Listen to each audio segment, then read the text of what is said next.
SP declares Kenneth Nanaya Ofori Atta a wanted person. Abusia, Asamaba, Asankasiaba, Special Prosecutor. Wama Kenneth Ofori Atta eto bose emwe. Enano on the 11th, ena nkrofobi ebowra papa ne fie Kenneth Ofori Atta fie. So nkom kwa yara no. Mukwa ya papa eje ho na yere ene na ma ene na busua kakra na wo ho. Abusia ye bisa ma ese papa 2024 mo ba bi kura ye tu aba no ye nya tu aba no na papa so kwa buruchi akwaje no ho yare papa na mai papa na ni ho. Sa papa no special prosecutor di ejapa na ato papa no tunta ama broken heart wanya headache wanya depression wanya hohye ne ho hyehye no ne ho dodo no wose no kotodwe wose na aposo wose ne ti wose kata ache na ne hwenu nyina so to America wagya yarehwe abusua pressure upon pressure. I want a special prosecutor bas debut ye de ansoma obia wo fi oso nkonkochi no but papa no ya 7 letter prebibiresi hia no wama na ye kwachi na nya sa kwan na nkofo no fa so ko no nya sa kwan na ye fa so kwachi ni pa ye kwan ye fa so kwachi no abusua momientie nchirmu no eni said odi nsam ne to ho as to state that the purported raid on Mr. Ofori Atta's residence was staged, or at best, an imposter action in an attempt to court disfavor for the OSP and to derail the investigation. You know us very well. The OSP is never deterred by such occurrences, and the investigations will continue as by law prescribed.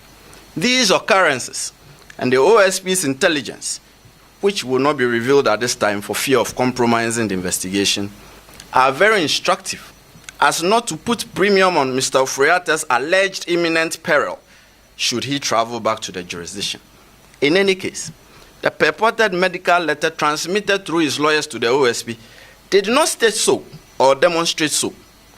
The OSP is unconvinced that the purported medical letter transmitted by Mr. Ofori Atta through his lawyers to the OSP represents a medical report to the effect that Mr. Ofori Atta is incapacitated or is so sickly and invalid to the extent that he is physically unable to return to the jurisdiction without imperiling his life. No serious law enforcement agency, and certainly not the OSP, will be convinced that the purported medical letter stops it from demanding the physical appearance of Mr. Ofori Atta before it in the described circumstances. We are of the firm conviction here that this is only a ruse employed by Mr. Ofori Atta in aid of his intention to avoid returning to the jurisdiction and to personally answer questions in respect of the investigations. We are convinced that the real intention of Mr. Ofori Atta is what was communicated to the OSP in the very first letter transmitted by his lawyers on 31 January 2025. That is, he has left the jurisdiction indefinitely. That was what was communicated to us at the first instance, and that is his intention. He has no intention of willingly returning to the jurisdiction. That much is clear to us.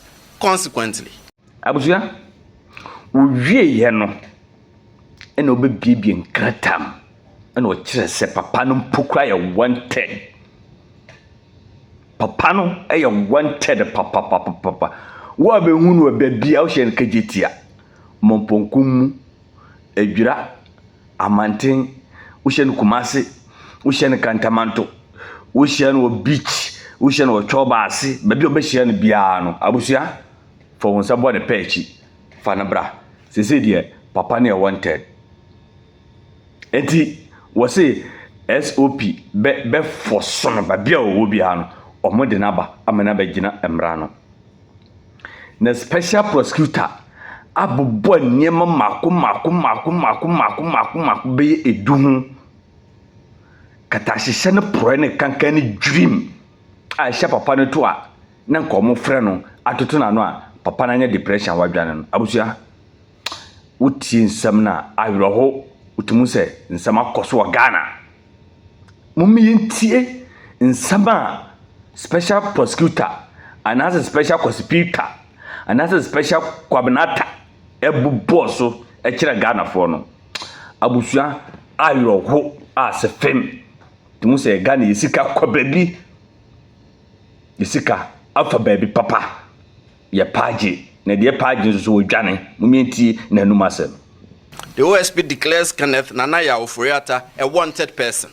He is a fugitive from justice. The OSP will take all necessary legal steps to secure his return to the jurisdiction and attendance at the OSP. And this is to Mr. Ofori Atta. You have two choices. You can either return to the jurisdiction voluntarily or the OSP will enforce your return. Another case update. The OSP has also commenced investigation into suspected corruption and corruption-related offenses in respect of the operations of the Minerals Income Investment Fund, MIF, especially regarding payments made in respect of Ejapa Royalties Limited, Small-Scale Mining Incubation Program, Quarry Value Addition Program, Asante Gold Corporation, Electrochem Ghana Limited, the Lithium Asset, that is Projected Lithium Focused Exploration and Development Corporation, Gold Asset 2, that is Enchi Gold Project, and all other investments by MIF, and funds expended on the chairman of the board of directors, the operational funds of MIF, purchase of parcel of land for intended office building, and all contracts and agreements entered into by MIF, and all publications, especially international publications by MIF. We are withholding the names of those under investigation for now, by targets 2 former officials and 2 serving officials of the fund. Third, the OSP has also commenced investigation into suspected corruption and corruption-related offenses in respect of an alleged embezzlement of 1.3 billion cedis from the Unified Petroleum Pricing Fund, UPPF, at the National Petroleum Authority, NPA. The investigation primarily targets the following persons: the coordinator of the UPPF, Mr. Jacob Amwa, NPA staff Frida Tando, NPA staff Wendy Ashon Newman, and the former chief executive of NPA, Mustafa Abdul Hamid. Lastly, it will be recalled that in the last quarter of 2023, the OSP and the Controller and Accountant General's Department jointly commenced corruption risk assessment and investigation into suspected corruption and corruption-related offenses in respect of government payroll administration. It is also recalled that the assessment and investigation are especially aimed at isolating and removing the names of non-existent, ineligible, and undeserving persons from government payroll, recovering wrongful payments and unearned salaries, prosecuting persons suspected to be culpable for any offenses, and the institution and implementation of internal controls in respect of payroll processing and payment of salaries.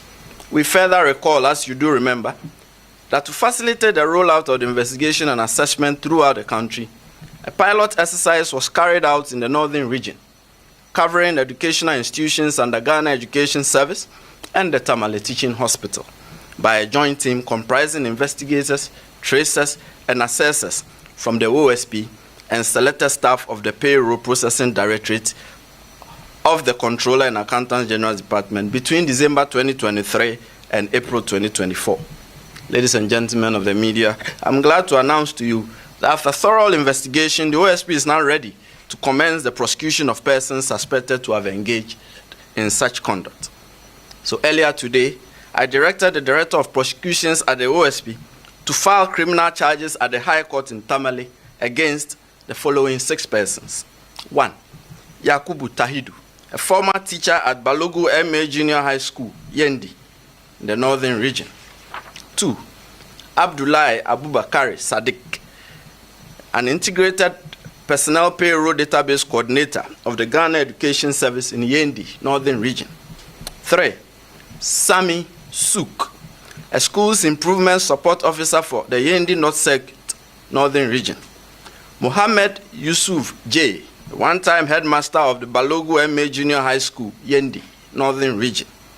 Stafford Kolete Azude Barris, an assistant chief accounts technician at the Controller and Accountant General's Department, Accra, the Greater Accra region, and Osman Isahaku, a one-time headmaster of Balogu MA Junior High School, Yendi, Northern Region. The main charges are corruption of a public officer and corruption by a public officer involving the manipulation and siphoning of funds designed as fictitious salaries from the government payroll. The identified persons would soon be arraigned before the High Court in Tamale. Thank you for coming.